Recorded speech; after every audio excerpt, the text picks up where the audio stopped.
Welcome back, ladies and gentlemen. You're watching India Tonight, and time now for our debate number 2. And the story is around the Aravalli Hills controversy that has intensified, reigniting the age-old debate between environmental conservation and development. Last month, the Supreme Court adopted a new uniform definition, and it classified only landforms rising 100 meters or above surrounding terrain as the Aravalli Hills. That nomenclature was upheld by the Supreme Court. And environmentalists warned that this could exclude over 90% of the range from these strict protections, potentially opening doors to mining and construction, and that could threaten groundwater recharge, biodiversity, and barriers against desertification in the northern part of the country. And which is why, Shabani, we see huge protests that have been happening since the past couple of days on the matter. Have erupted across Haryana, Rajasthan under the Save Aravalli banner, with critics calling it a death warrant for one of the world's oldest mountain systems. Now, the government defends the move, stating no new mining leases will be granted until a sustainable plan is finalized and over 90% of the region remains protected. As voices clash over balancing ecology and economy, the fate of these ancient green lungs hangs in the balance. The whole controversy has also reignited the environment versus development debate. And can India, moving towards its Viksit Bharat dream or vision, find a balance between the two? Well, to discuss this, we are joined in by Vemlendu Jha, who's the environmentalist. Welcome to ET Now. Thank you. Yes. So my first question to you is about this entire definition of, the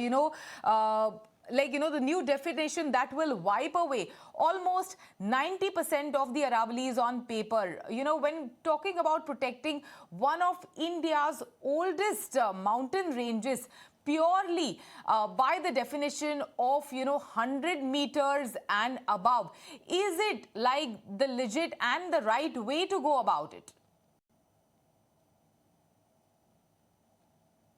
Not at all. In fact, the reality is that the Aravalli range, the entire region, has been under threat for several decades.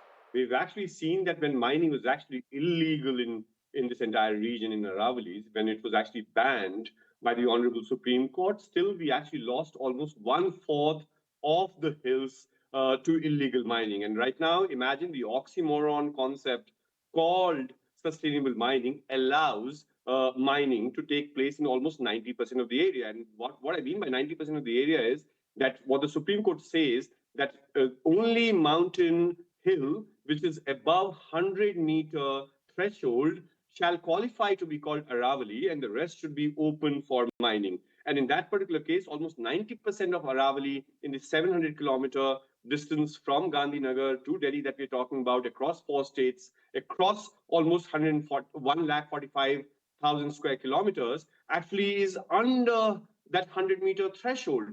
And the difficulty is that the government proposed this, Supreme Court accepted it, and all of this, the most vulnerable and the most precious ecological resource that North India has, that takes care of its air, that also takes care of desertification and climate. That's the actual sponge in terms of water for the entire region. And the only barrier in terms of ecological barrier, as well as dust barrier, as well as weather barrier between Thar Desert and the Indo-Gangetic Plain is actually this ecological resource, which is actually being minimized or restricted or almost defined as if it's a land mass up to be grabbed and almost expendable. Of course, the Environment Minister of India has now come and clarified that, well, the Aravalli above the ground and below the ground is different. But reality is that the same definition was actually put forth in 2010 by the previous government, and that was not accepted by the Supreme Court. And now suddenly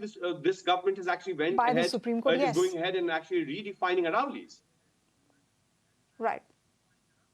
Right, but Mr. Jha, you also have to accept the fact that while you do say that in 2010 the Supreme Court didn't really agree to this 100 meters definition, but this, this entire issue of definitions has been going on for a while, if I'm not wrong, since 2002 onwards. But the question is, why do we need to have these definitions in place, whether a mountain range is above 100 meters, below 100 meters? I mean, you can't really define what the Himalayas are going to be on the basis of a height.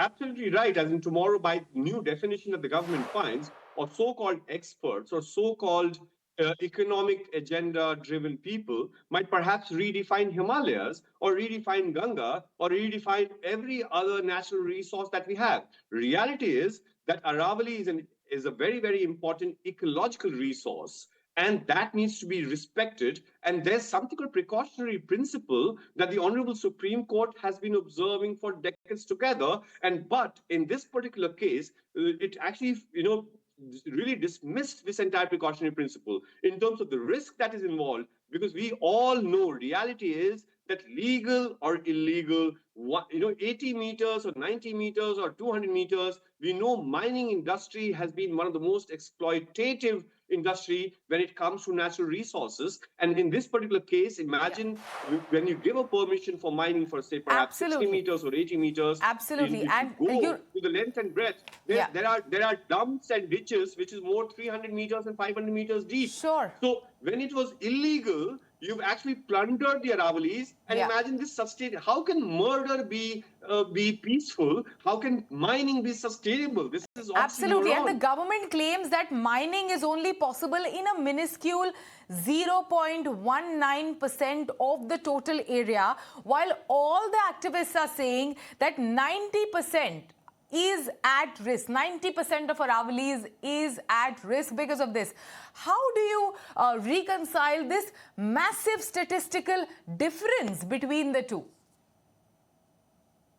No, so this statistics that's actually come from Honorable Minister Bhupendra Yadav only has been after the backlash from the Janta, on the ground, when people, the villagers, people whose life and livelihood, their culture, their faith, everything depends on Aravallis, and they have first-hand witnessed that when mining was not even allowed, villages have been completely dug up, and imagine the visuals that I'm sure your reporters have shown you, that when mining was not permitted, the entire hill has actually been plundered. Now, based on the minister's own definition in terms of only 1% or less than 1% of Aravallis coming under this particular so-called criteria, which is, as I said, it's a backlash, still it's around 216 square kilometer area that will be open for mining. Imagine the backdrop of all this conversation is when entire North India has actually become a gas chamber. Delhi's AQI and North India's AQI, or the AQI of the entire Indo-Gangetic plain,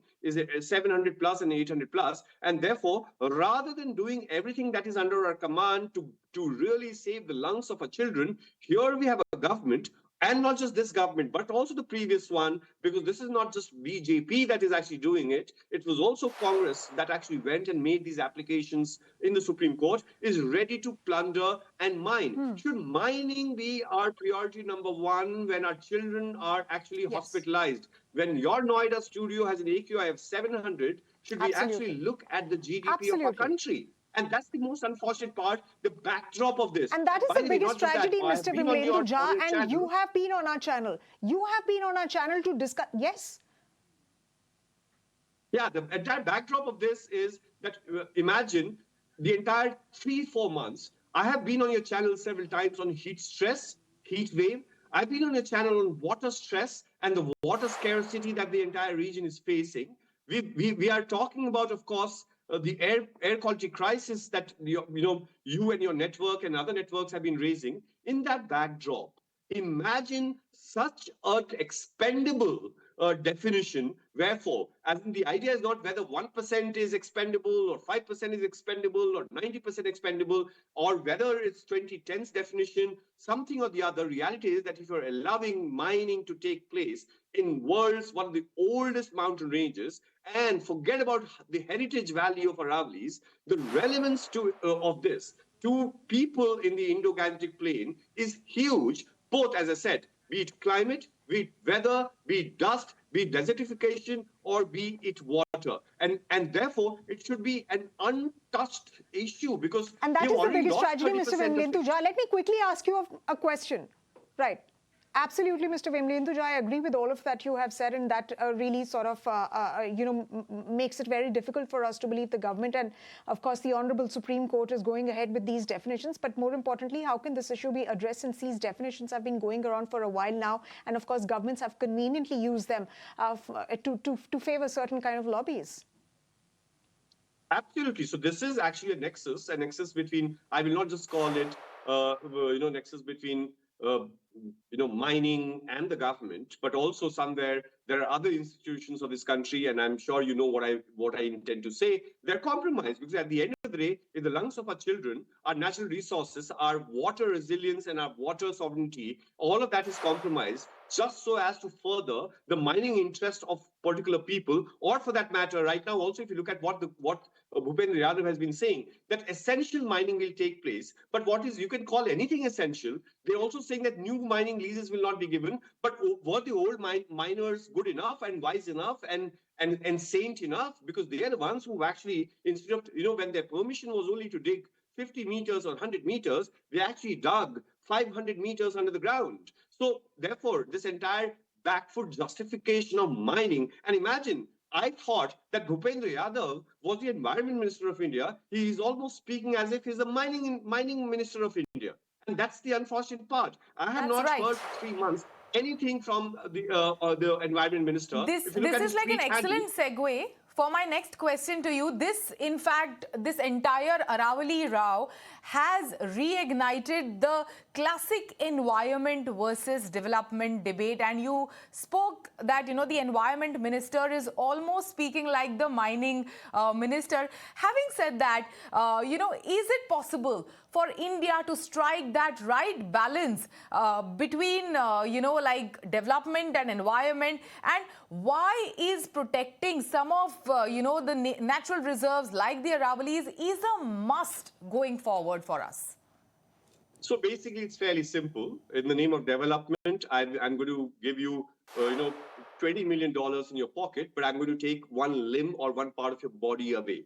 Is that good for you? And of course, there's development where there's prosperity. You'll be able to really, buy things, but you won't have a life. You won't have two of your limbs. So development at what cost and at whose cost? These are two very important parameters of development. That what are we actually compromising at the end of the day to have that 5 trillion or 20 trillion economy, and whose basic life and livelihood is being compromised? Because you and I perhaps can, shift to another country because of the privilege that we have. But what happens to the poorest of the poor? What happens to farmers and villagers who actually depend on this Aravalli or on many other natural resources? So I think a lot of times this entire development between development versus environment debate is a very convenient monkey balancing fake argument so as to only further developmentalists. Development, by the way, does not mean economic development. The fundamental definition of development is sustainable development, inclusive development, everybody's development, and not the development only of the rich. And About that's what development, gets compromised here. I also want to take your comments on the kind of reactions that have come in from the likes of, let's say, even Aditya Thackeray, who's voiced his opinion and said that now it's Aravallis, next it could be Western Ghats. Akhilesh Yadav has come forward and said that, if Delhi NCR has to survive, then Aravallis must survive. So given this widespread public outrage, which is even trending on social media platforms, what recourse, according to you, do environmentalists such as yourselves and local communities take now to avoid this from happening? So first of all, I think be it Aditya Thackeray or Akhilesh Yadav or other people, they're not public, they're netas. And in fact, there are several instances when they themselves have compromised on various environmental aspects and resources. So rich on them, good they're supporting this one. I support all the environmental issues and glad they're actually supporting this. But for them to really genuinely show their intent, they'll have to show their intent when they are in power and not when they are in opposition. It's very important for these leaders to realize that when they were in power, did they also sign similar, MOUs and documents and definitions? Because reality is that most of these political parties and political leaders are doing the same thing that BJP is doing today. So yesterday's grandstanding can't really work. Today's grandstanding will have to be based on your yesterday's performance. Right now, for people of our country to need to understand that these resources are not expendable. One, we will have to raise our voice irrespective of who is in power, whether it's the courts or our country. It's our democratic right to survive. It's our fundamental right that is getting compromised by these concessions given to industrialists and to economic agenda-driven people. And I think people are rising. I'm not calling for a rising or uprising of any kind, but this is something which is so fundamental. People are not fighting so as to buy their next car. They're actually fighting to have their next breath. And that is the difference that we need to understand, that this is, of course, your channel is in economic times. And of course, you further economic issues, but economics with humanity, economics with prosperity of everyone and inclusivity, and your lungs to function well while you have money in your pocket is extremely important.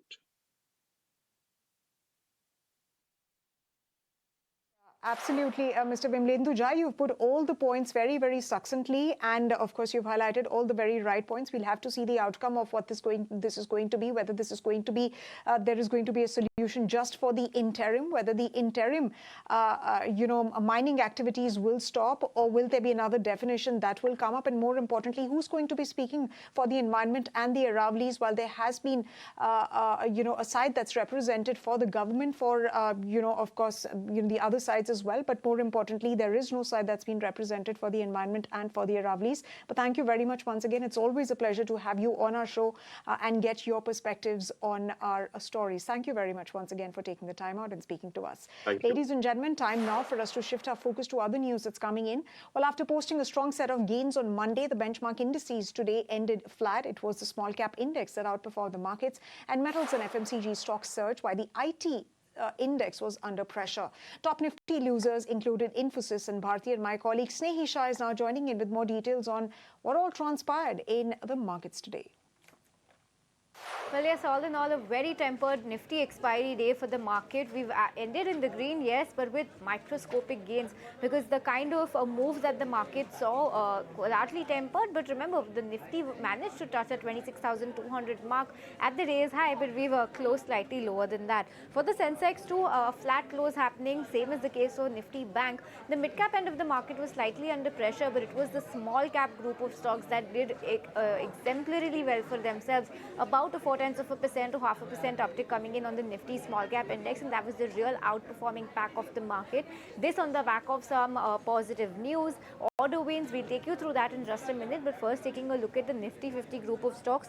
Coal India, Shriram Finance, ITC, Ultratech Cement, Tata Steel were some of the top gainers. The exuberance in Shriram Finance, since that MUFG deal has been announced, that has been alive in the stock and maintained. On the flip side, some of the stocks that saw good moves in the last two trading sessions, but have seen a little bit of a pullback on the back of that ADR action that we saw on the weekend. It's Infosys and Wipro that have seen some profit taking, along with Adani Ports, Bharti Airtel, Tech Mahindra, Eternal, Sun Pharma and Cipla. And the kind of moves that we've seen on Infosys and Wipro, along with TCS and Tech Mahindra, has made Nifty IT the top sectoral loser. The advance decline ratio in the overall market, the breadth was quite positive for most part of the day. Yes, it was quite even towards the end, but the breadth continued to favor the advances. Let's take a look at some of the sectoral gainers and movers. Nifty FMCG, the top sectoral gainer after a very long time. Slightly more than 0.5% uptick on that front, with ITC, Godrej Consumer, United Spirits, Tata Consumer, Radico, HUL, all of them doing well. This was followed by energy, metal and financial services, with Nifty Bank and Auto being absolutely flat, but the cuts started to intensify for Nifty Realty, Pharma, PSU Banks and Nifty IT. Almost 1% lower for Nifty IT, with names like Coforge that was lower by 5% on the back of that fundraising announcement that they're going to be undertaking next week. Infosys, Persistent Systems, Tech Mahindra, OFSS, all of these stocks were largely under pressure. Well, Swiggy has been a part and parcel of my life. Q-commerce is something that I used to order quickly over the past 1 year. Subita, I'm sure you must have done that too over the past 1 year and even before that. But now, let me tell you, if you're wondering what India ordered over Q-commerce platforms in the year gone by, which is 2025, then I'll tell you that Swiggy has released its Instamart report, giving a detailed analysis of consumers' ordering patterns. While one might think fruits, vegetables, or household essentials could have topped the list, the report by Swiggy has given some surprising outcomes. While a person from Mumbai spent 15.16 lakh rupees to purchase gold over the year, a person from Chennai spent 1 lakh rupees only on condoms. throughout the year.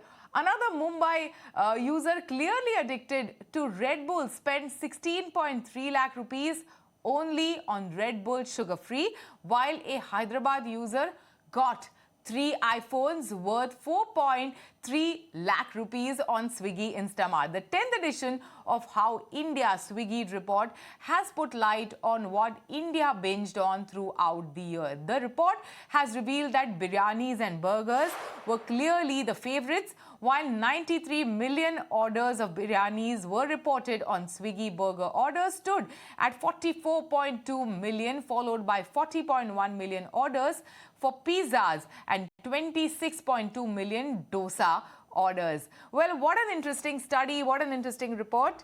Sumita, what have you ordered the most on Swiggy Instamart? I've ordered quite a bit of Diet Coke over the past 1 year.